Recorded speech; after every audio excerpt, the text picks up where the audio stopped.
Hello everybody, a new video here. Hopefully the volume is good enough. If not, there's nothing I can do, okay? I do this on my computer. If you're watching this on your phone, turn up the volume as best you can. Sorry, there's not much I can do. I've been testing this for over a day now, and all I've gotten is, sounds alright to me in most cases. Alright, I'm going to read from a Fox News article, and this is relevant because of what I have said before about this Israeli-Gaza conflict. So, the article that I'm reading from is on my phone. I found similar ones, but online, but this is from the Fox News one, and I'm going to assume it's a little more honest.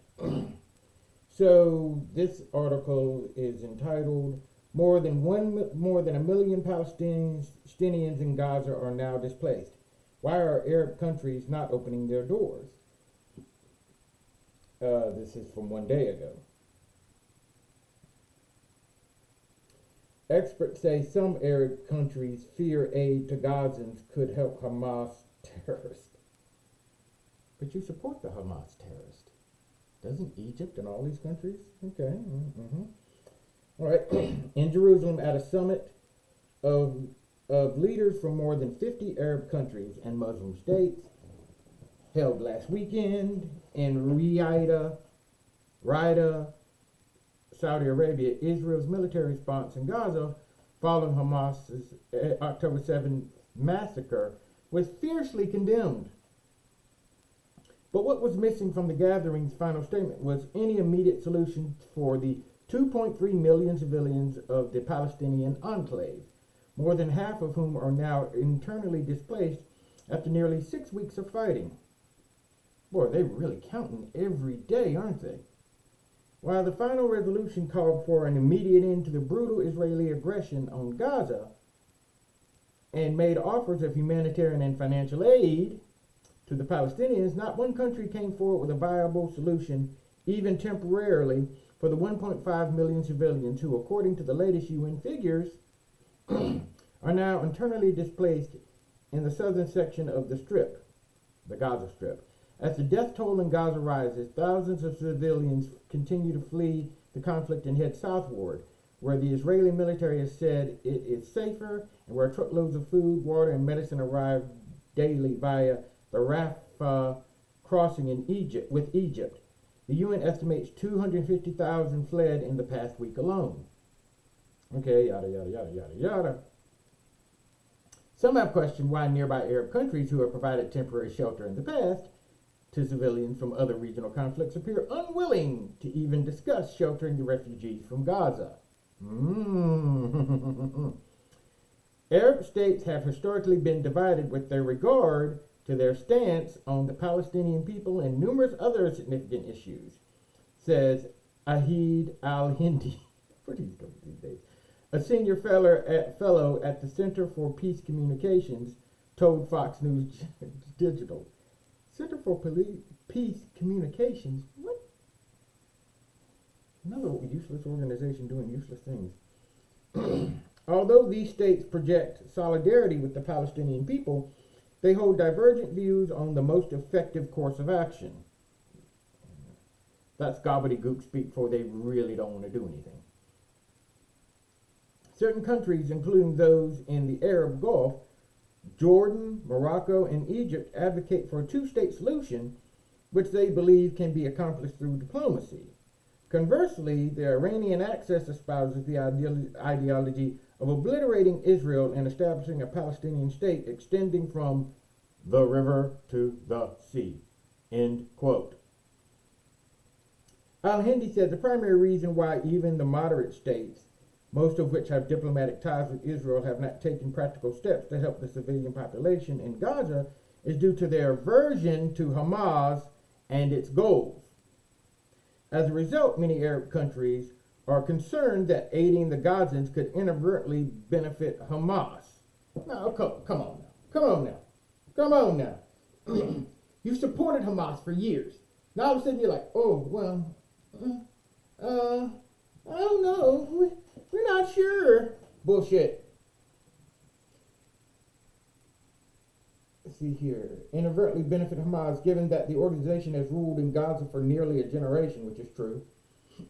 He said, Hamas is a network affiliate of the Muslim Brotherhood, and the Muslim Brotherhood opposes every Arab monarch. Well, who else you going to get to run it? The imams? This poses significant internal risk to the aforementioned states. So, translation, Hamas is against the monarchs that run many of these different countries.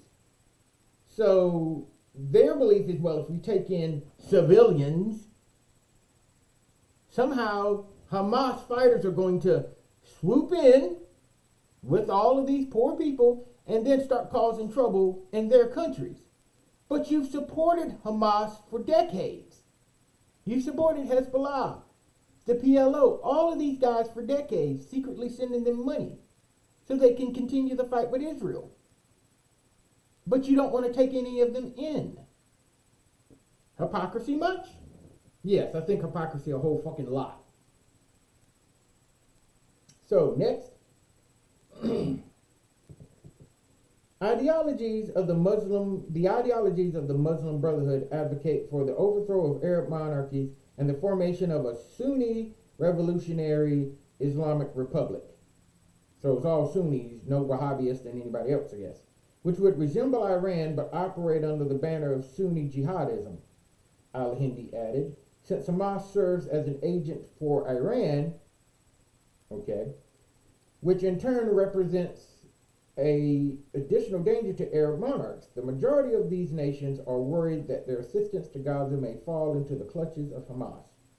The two Arab countries bordering Israel on either side, Egypt and Jordan, have both pointedly refused to offer refuge to any number of Palestinians from Gaza. Even though Jordan already has a large Palestinian population, and Egypt's expansive and sparsely populated Sinai Peninsula, let me read this again. Jordan already has a large Palestinian population, and Egypt's expansive and sparsely populated Sinai Peninsula is just a few miles from where the thousands of Palestinians are now being cared for by international aid agencies. So the Sinai Peninsula is sparsely populated. There's almost nobody there. What would be the problem with bringing in a few hundred thousand Palestinians in? Hey, you're here, build, do nice things.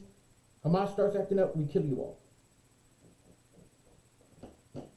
It's not that hard. Earlier this month, Egypt's Prime Minister Mustafa, I'm not kidding, Mostafa, Mustafa Madbouli, dismissed calls for displaced Palestinians to settle in the Sinai Desert, saying his country would protect its land and sovereignty at all costs. Gosh, guys, I thought you loved your fellow Muslim brothers. Yeah. His comments came following the revelation of an Israeli intelligence document proposing the residents of the Strip be evacuated to tent cities in Sinai as the Israeli military works to destroy Hamas. Yeah. We are ready to sacrifice millions of lives to protect our territory from any encroachment. Ah, okay, so you're willing to kill hundreds of thousands of Palestinians if they try to approach your border. You're willing to throw hundreds of thousands of Egyptian lives, mostly soldiers, at these people and kill them. Aren't they unarmed? Wouldn't you guys be killing unarmed, poor Palestinian refugees?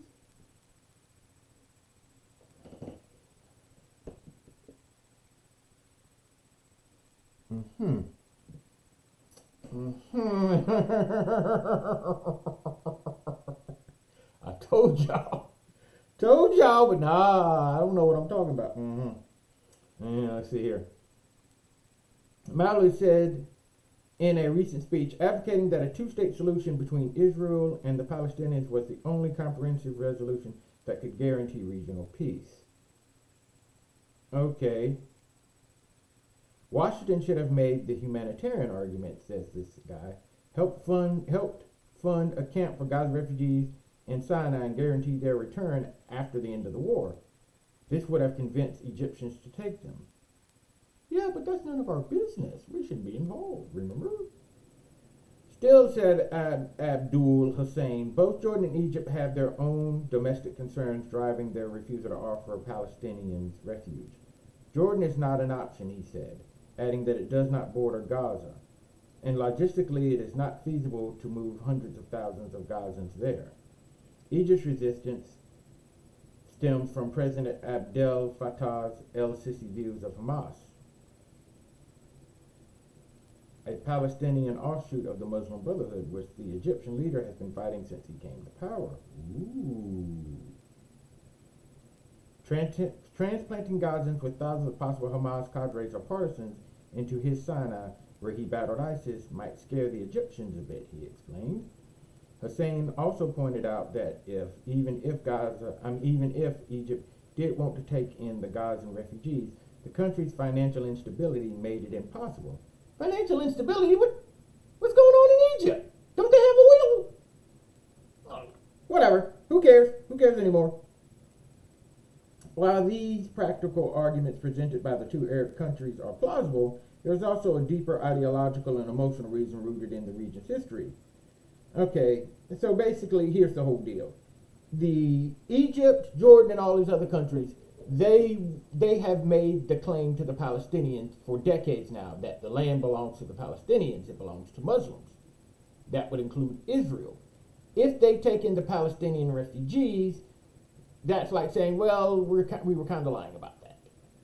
So, as I said before in a previous video, the whole deal is keep the Palestinians in Palestine, keep them in Gaza, let them get killed, let them get blown up, then you don't have to worry about them. But most of all, if they keep fighting, hopefully they'll kill as many Israelis as possible. And Egypt, Jordan, and all of these countries, if there's a two-state solution does happen, they will literally have allies sitting right on Israel's doorstep, and they can continue a war effort constantly. They can keep shipping weapons in, food, more weapons underneath the food, everything possible to keep the war between Israel and Gaza going on in perpetuity. Simply put, they are willing to put all Palestinian civilians to death to kill Israel. So they don't care about the Palestinians at all. I get the BS that they're spouting here. Maybe Egypt does have economic problems right now. But Jordan could take people in. Iran could take people in. All these other nations around could take people in. But they won't do it because they want the fighting to continue. So this condemnation of Israel's brutality is BS. They don't care. They never have cared. They never will care. And no matter what America tries to push them to do, they're not going to do it. They're not going to let these people in. These people will die on the southern strip as far as they are concerned. So so basically, anything you hear from Egypt or anybody else talking about, oh, the brutality, oh, the humanity, bull, take these people in. You've got an entire nasty little desert out there they could sit their nappy butts in. You could bring them food and water, or everybody else could bring them food and water, but you don't want to do that. You want to keep them in Palestine, keep them getting blown up, because you want to take over Israel. That's what you want. You want to take over Israel. You want to kill as many Jews as possible by proxy. You want a jihad by proxy, using those poor Palestinian people as your proxy army. That's it. That's all there is to it. They'll give money and weapons to Hamas, but they won't let them in their countries. Because, Hamas is anti-monarchy. Hey, Spoon. Might want to talk to your monarchy bros. Just telling you, bro. Just saying. All right, folks. This video's gone on now 14 minutes. Last thing I want to say is, I was right. These countries are not going to take in the Palestinians. So you may as well just sit back and enjoy the popcorn while, Palestinians get blown all to shit. They let Hamas rule them. They let Hamas take care of them. They let this happen to themselves, so got to pay the piper at some point. Too bad for you, but not too bad for me. Make stories and stuff for me to talk about. All right, everybody take care and have a blessed day.